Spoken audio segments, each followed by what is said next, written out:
Right, we're back. It's a bit cold, but hopefully this week's going to go a bit smoother than last week because we went up to the show. Yeah, had quite a good time up there, but it did put us out on a week. Met a couple of good people up there. Big shout out to Charlie Lavington. Yeah, we met him up there. He's a big fan of the channel. He's mentioned us a couple of times now. So, yeah, so we're back. We've got a few jobs to do. We've got a pulsar injector. We've got ABS fault on a Renault Master or Vauxhall Movano, same horse, different jockey. What else we got in? Tyre pressure monitoring fault on a EMV200. Got a new tool as well for that. And a Focus headlight fault. So I think you're going to do the headlight fault. Yep. I'll let you do the headlight fault and the pulsar.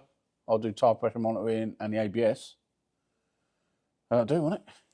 That'll do, donkey. That'll do, donkey. Let's get the heater on. Let's get into the day. See if we can fix something this week. So, right. Hope you enjoy. We've got a 2014 Ford Focus in. It's already become a very weird one. The customer thought the headlight was out, and every time we went round a corner, it would come back on. But we quickly debunked this as soon as we turned up because these have got cornering lights. So when you're going around a corner, it will light up a specific headlight more to illuminate the corner. So we eliminated that. Both the headlights were working, the cornering lights were working. Actually, in fact, all of the lights were working. But it's got a headlight warning or headlight malfunction notification on the dash. So I am going to plug it in. I'll show you that. I'll plug it in, see what codes it's coming up with, if it's got any, and we'll go from there. Right, so we've got side, dipped, main, fogs, right indicator, left indicator. All of them are working, but as I sat down in the car and turned the ignition on, it has come up with malfunction again. So let's plug it in. As you can see, we've got headlight malfunction, service required on the dash. Right, scanned it, and we've got a code in there for left front height sensor for the headlight. So what we're going to do is go into live data quickly and push down on both ends, make sure the rear one's working and the front one's working, and then we're going to go from there. But I'm going to set you up on the desk, show you the live data as I'm doing it, so I haven't got to juggle three things at once and bounce on the car.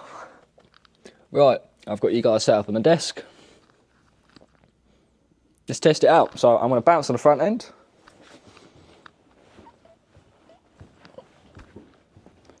And as you can see, that number isn't changing, that top one. I'm going to jump on the back and you'll see it change.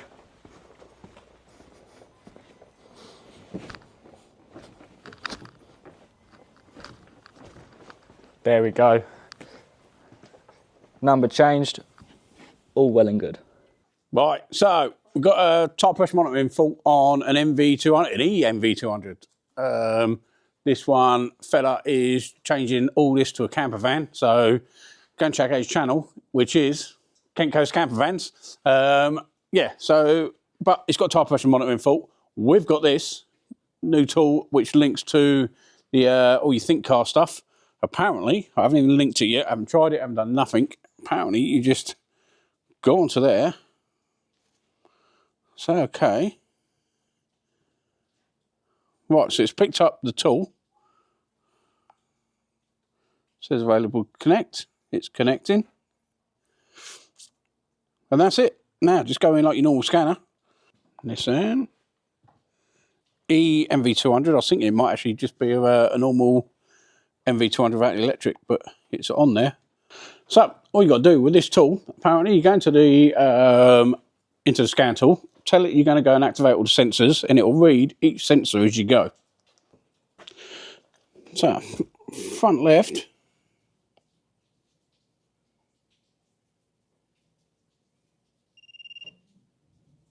So that's read all the information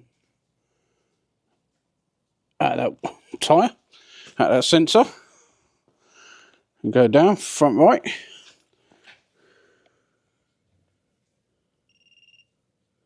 Does the same, it stores it in the tool.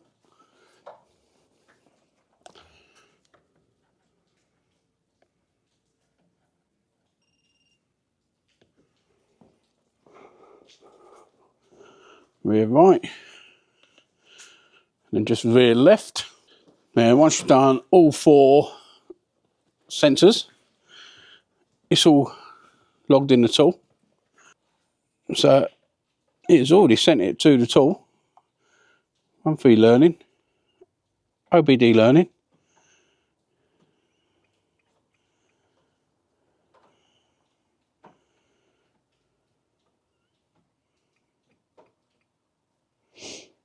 And every time it's learning a sensor, it flashes your indicators. Now it looks like it's just initialising them.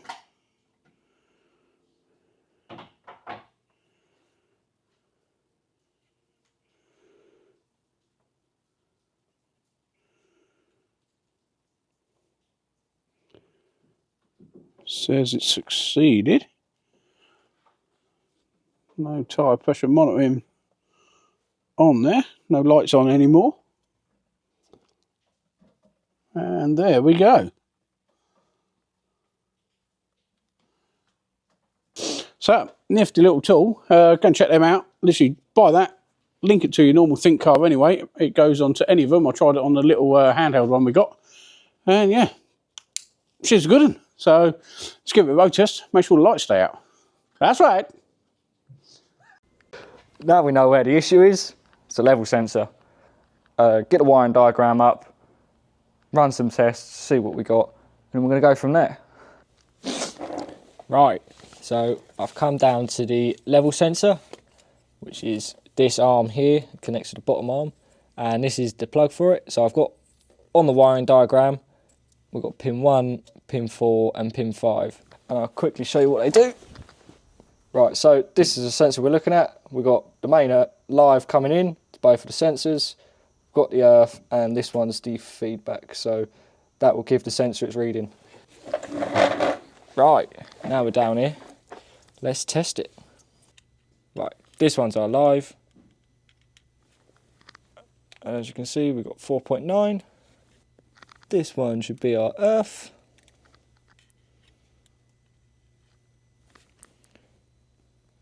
Oh, it's not. Let's test the other one quickly, make sure they've got it right. So it looks like on the wiring diagram, they've mixed up the earth and the reference line. Right, so I've actually gone through and tested it all. They have mixed up the 2 wires on the diagram, so the reference is the earth and the earth is the reference.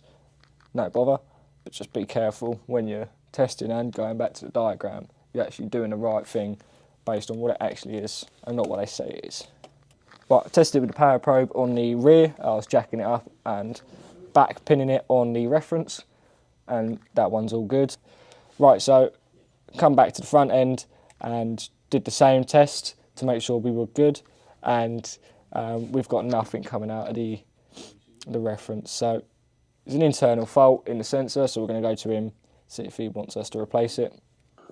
Right, so we've got 2004 Movano in. This coming with an ABS light on. He did say when you drive down the road, other lights come on. Let's just show you that quickly. So this car started with ABS and service light on. We drove down the road about 5-10 metres, it went off. Another 20 metres, it come back on.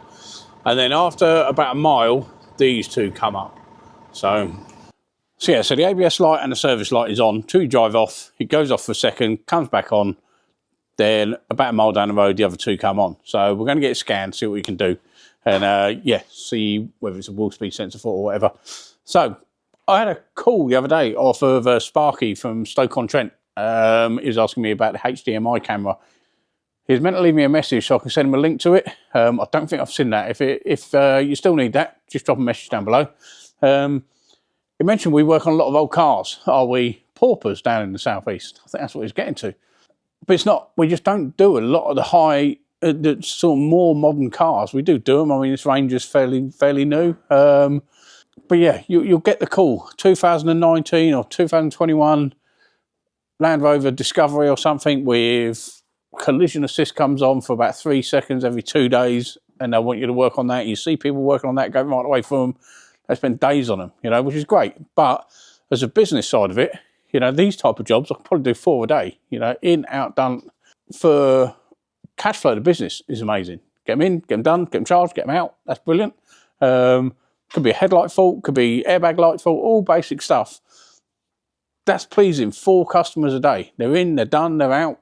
They've got the car back on the road, they've got the MOTs done, you know. Or we can try and be heroes on these late cars doing one job and proving what we can do and stuff, but we've done our time doing all that. You know, there's not a lot we do turn away. But so yeah, that's why we take on anything, but we do pick and choose our jobs. Like this, we can get the diagrams for it, we can get the parts for it. You go to a late car, you struggle to get any info, any technical service bulletins. Anybody who's done them before, you know, you might be the first one looking at this type of fault. So that's why. Right, I've got a Nissan Pulsar in the workshop. It's come in with an injector fault. They've taken it to another garage before. It's come in with injector 1 problem, and they've replaced it. They've changed them over to known working ones. The fault still stays in there. So I gave it a quick scan. We have got a code in there for cylinder 1, and there's also a code in ABS for engine signal. So I cleared them, started it up, they came straight back. So I'm going to go to the engine, strip it all down so we can see what we're working with, get a wiring diagram up, start some testing. Right, so I've got the engine cover off this Pulsar. I'm going to walk you through the wiring diagram, but I'm first going to show you what we're looking at, so it'd be a lot easier to explain. So, these are the injectors, and this is the faulty one, or said faulty circuit. So these are the 2 wires going to the injector there, and they run all the way down this loom, all the way down to the ECU, which is there. Obviously, it's been to another garage before, so they have replaced the injector, and the fault's still there. It's got no misfire, it's still running all 4 cylinders, so it's weird. And before we disturb it too much and go stripping the loom down, what we're going to do is go to the ECU, test the resistance between a good one and the supposedly bad one, see what they are. But to do that, I'm going to show you how to work out what wires to test from the injector to the ECU without stripping the whole loom down and going to it. I'm going to teach you how to do it on a wiring diagram. Right, so I've printed them off so you guys can see them a little bit better because it's on 2 different sheets, and it would have been a complete pain in the backside to keep flicking through tabs on the computer. So these are the diagrams we got for it. We've got injector 1, injector 2, 3 and 4. Why they're on 2 different sheets I don't know, but we've got to rock with it now. This box here is the ECU, and obviously they run straight from the ECU to the injectors. There's no break in the wire, no nothing. It's literally just straight there to there. As you saw when I showed you a minute ago, each of the injectors has got 2 wires going to it. We've got the one and then the one coming back. So we've got pin 1 on the plug for the injector, which is this wire going up to it.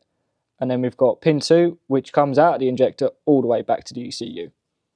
So obviously, because this is the faulty one, we now need to go to the ECU, find pin 160 and pin 156.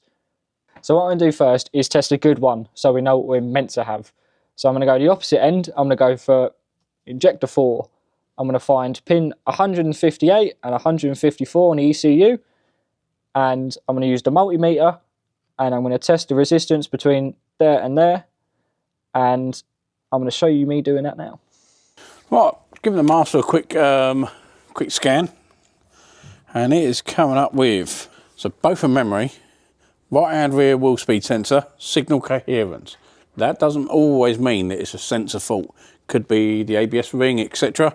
And it has come up with computer memory fault, but that could be where the battery's gone flat and stuff like that. So we're going to clear it out, because I would think clearing it is going to turn all the lights off until it moves again. Then we need to find out whether it's the ring not turning, is it come away a bit, you know, what's going on. So see what it's doing. No codes. Right, it's just come out of that. Right, so now we're out of it. Let's just show you this. No lights on. So I think that's why the light goes out for the first couple of seconds, because it thinks that something's good. So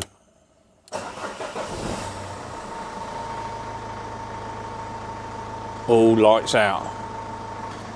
Right, let's go into live data, give it a little buzz down the road, and see if we can see what's going on. Right, we're only in our yard, so it's not as if we need to worry too much about this. Oh, they're working. So they're semi-working. Right, let's get you set up on a on one where we can actually drive with it and go down the road in it, and let's see what they're doing. So I am driving with both hands on the wheel, but as you can see, right hand wheel speed sensor is going mental. All of a sudden it's okay, then it doubles in speed.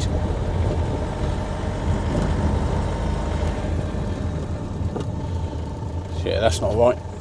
So yeah, definitely got something going on with that sensor. It's doubling, then it's okay, then it doubles, then it's okay.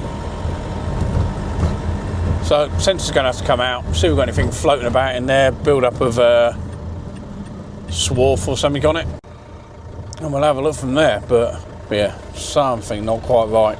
Even at lower speeds it does it. So right, let's get that stripped out. Right, so we got the Renault Master jacked up. Let me show you what we found on this rear sensor. Abosh.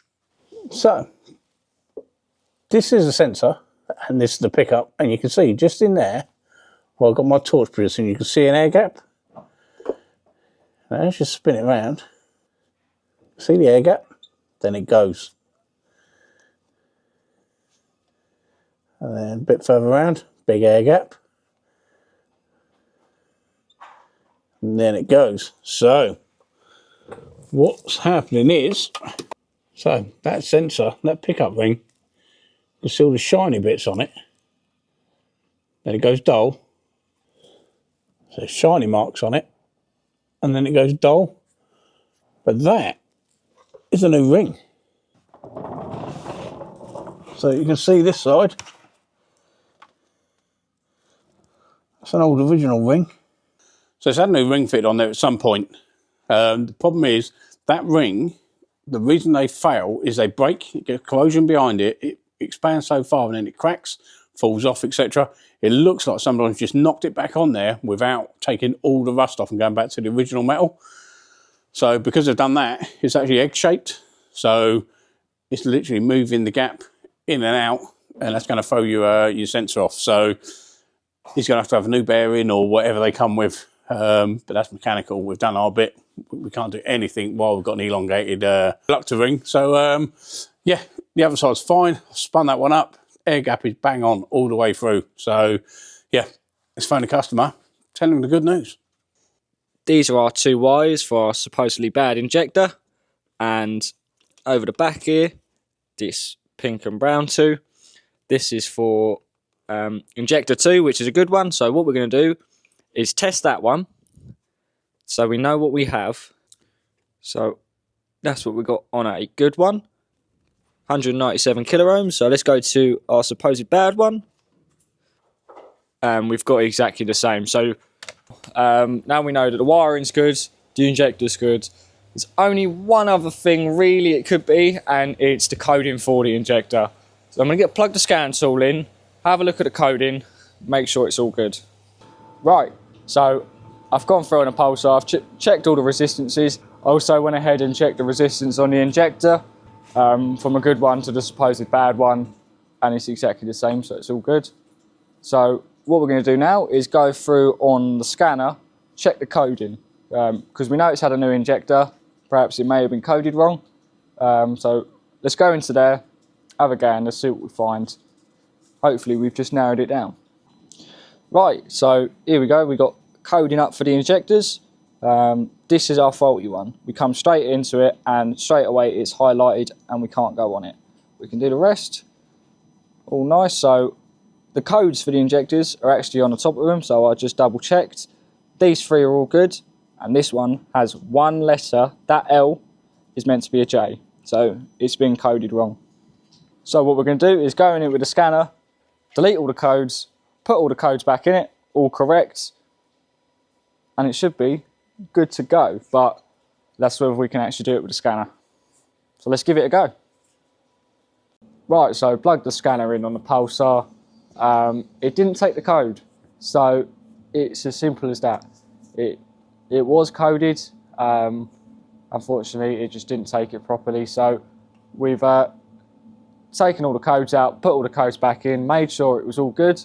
It's been out for a road test, and yeah, the engine light and the traction light have gone off. So she's all done. On to the next one. That's another couple of days done. Got a few fixed. Yeah, some of them a bit of a pain, some of them are easy. So yeah, thanks very much for watching. Like and subscribe. Do all the old. And yeah, we'll see you on Friday. Thanks very much.